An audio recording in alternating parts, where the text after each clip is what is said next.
Ang mahalagang dugo ng Panginoong Hesukristo ay isang napakahalagang konsepto sa ating pananampalataya.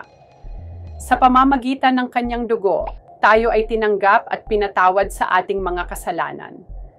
Sa Roma 3:24-26, sinasabi na si Jesus ay itinakdang maging handog para sa atin upang tayo ay mapawalang sala sa harap ng Diyos. Sa huling hapunan sinabi niya, "Inumin ninyong lahat ito, sapagkat ito ang aking dugo ng bagong tipan na nabubuhos para sa marami sa ikapagpapatawad ng mga kasalanan."